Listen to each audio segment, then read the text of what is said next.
Now, from WYDC TV, this is Big Fox News at 10.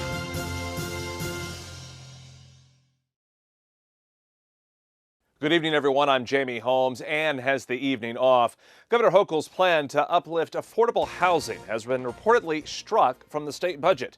Our Maggie Hall has the latest on how this affects the Twin Tiers. The New York State budget is behind schedule, 20 days past its deadline to be exact, and all because of disagreements on one thing: housing.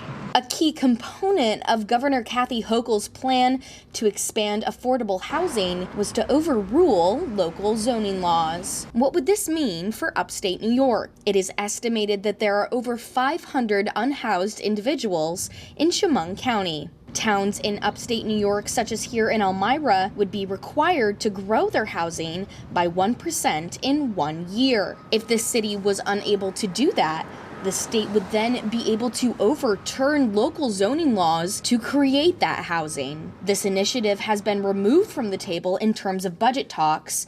Assembly members say that the housing plan was specifically pushed to the side to break the deadlock. However, despite the initiative being removed from budget plans, it could still come up in legislative sessions later on. The city of Elmira has begun construction on these Church Street apartment units, which are dedicated as affordable housing. Big Fox News will continue to keep you updated on the matter of affordable housing in our area. Maggie Hall, Big Fox News, Elmira. Tomorrow is Earth Day, and you can be a part of an Earth Day cleanup in Chemung County. Folks looking to participate can sign up on the Chemung County website. The cleanup will take place tomorrow from 9 until noon. Volunteers will be working in the city of Elmira and the towns of Elmira, Horseheads, Lowman, and Big Flats. Do you have hazardous waste to get rid of? Well, registration for the Chemung County Hazardous Waste Collection has opened. That event will take place May 20th. Registration is open until May 17th. You can bring paints, any batteries except car batteries, and pesticides. For a list of what you can and cannot bring and to register, just go online and search Cornell Cooperative Extension, Chemung County Hazardous Waste Collection. The American Red Cross is hosting multiple blood drives throughout the Southern Tier, and if you donate, you could win a free California vacation. The drive is highlighting National Minority Health Month. Until April 30th, you can donate at any of the multiple locations throughout the area and be entered to win a 3-night vacation in Sonoma County, California. For more information, visit the website on your screen. Steele Library in Elmira is hosting its first ever Pop Culture Expo. Big Fox's Josh Feldberg reports what you can expect from the brand new event. Tomorrow afternoon, the Steele Library is hosting a free celebration of pop culture. We have something for everyone. We have cosplay contests for kids, teens, and adults.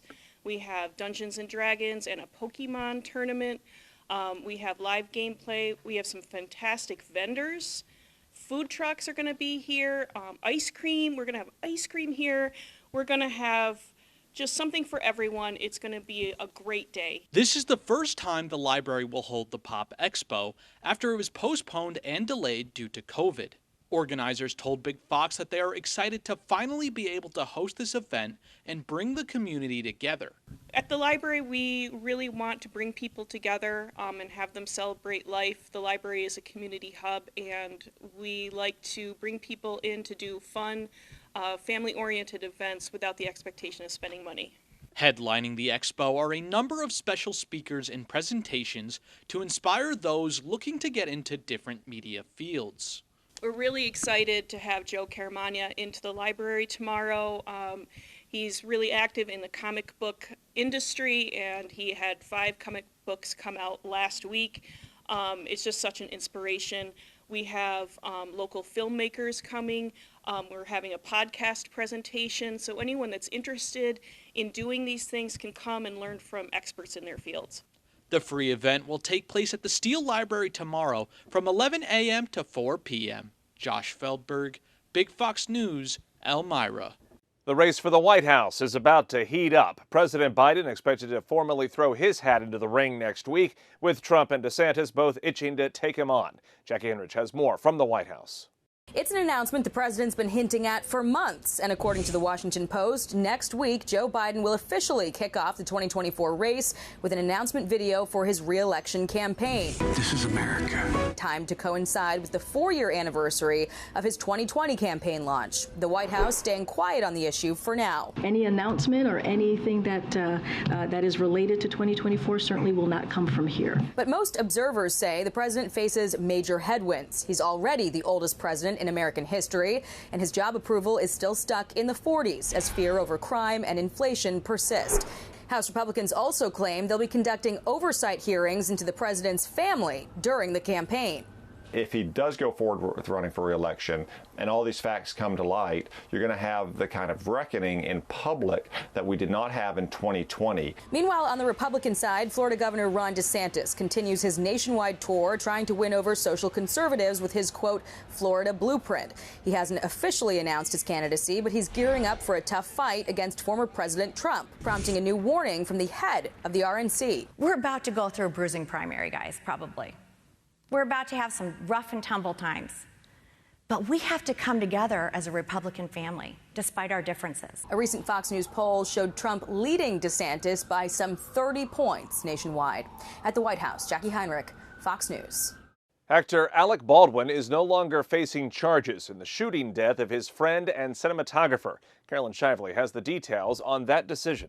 Prosecutors in New Mexico are dropping involuntary manslaughter charges against actor Alec Baldwin in the shooting of a cinematographer on the set of the movie Rust. The news comes on the same day Baldwin and the crew resumed filming the Western in a different state. On Thursday, his lawyers said they're pleased with the decision and encourage a proper investigation into the facts and circumstances of this tragic accident. In 2021, Baldwin pointed what he thought was a gun loaded with blanks on the set, but a live round came out, killing Helena Hutchins and wounding director Joel Souza, who was struck by the bullet that passed through Hutchins. All the rounds that are in there were either dummy rounds, no flash, cold rounds, or rounds with a flash. In the rehearsal, there should have been nothing.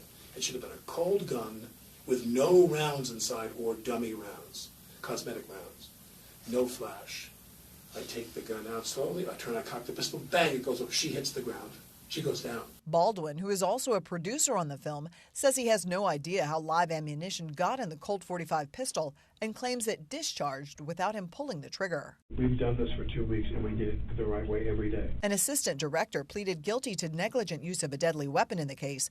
The film's armorer has pled not guilty to manslaughter. In October, Baldwin settled a lawsuit filed by Hutchins' husband. In the deal, Matt Hutchins was made an executive producer on the movie, which is now filming in Montana. Caroline Shively, Fox News.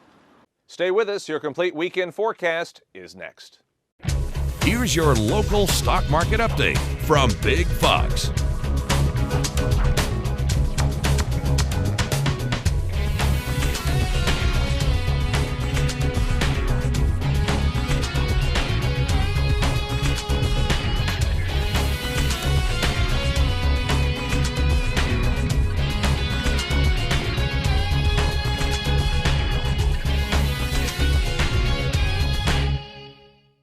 Now, your Twin Tiers forecast from Big Fox.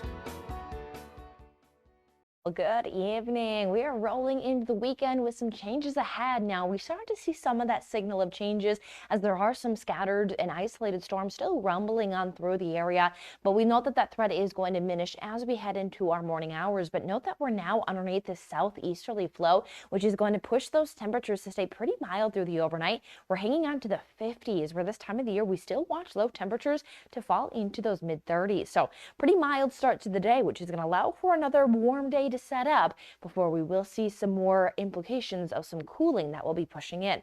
Now, the rumble of thunder may return again as we head into our Saturday evening, but it's looking non-severe. We're seeing that it's just with that warming ahead of a frontal system. There could be a few rumbles of thunder, and then rainfall is going to push in. Could be some moderate pockets at times, and that's going to bring us some cooling as we head into the rest of the weekend through next week. Now, it's not going to be cold temperatures, but holding temperatures closer to more what's seasonal for this time of the year is what will be in place.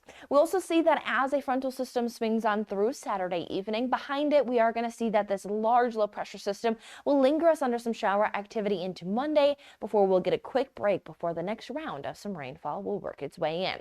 So first, setting up as we head into our Saturday, note that the warm southerly winds will become a bit gusty. We see that by the afternoon, gusts up towards about 30-35 miles per hour, possible even an isolated 40-mile-per-hour gust could be in the mix. So if you have some Saturday evening plans, one, you're going to want to make sure that you try to get yourself out of that wind, but you'll want to note that you also want to keep yourself weather aware as that next line of storms moves in. Now, the daytime is going to start off quiet. So from those 50s, we quickly climb again up into those 70s, topping off at about 76 degrees. But here's that frontal system that we're watching. Again, start of the day pretty quiet, but here's that line of storms. By about the mid-afternoon, we'll start to see that push in, and then lingering behind that will be some of those more moderate showers, keeping us a bit wet as we roll into about Sunday morning. Now, as we linger underneath some of that shower activity through Monday, note that it's not going to be all overcast, going to be widespread rainfall the whole time. It's going to be more spotty, isolated showers and still working in some filtered sunshine, but the air temperature is going to feel different. We'll look at that here in a moment. But with that line of some showers, we are noting that we could see some accumulation get up to about 1/4 inch, looking more likely to at least see about 1/4 inch to 1/2 inch, but getting that 3/4 inch can't be ruled out, definitely depending on, again, where some of those heavier showers and thunderstorms set up as we head into Sunday or Saturday afternoon.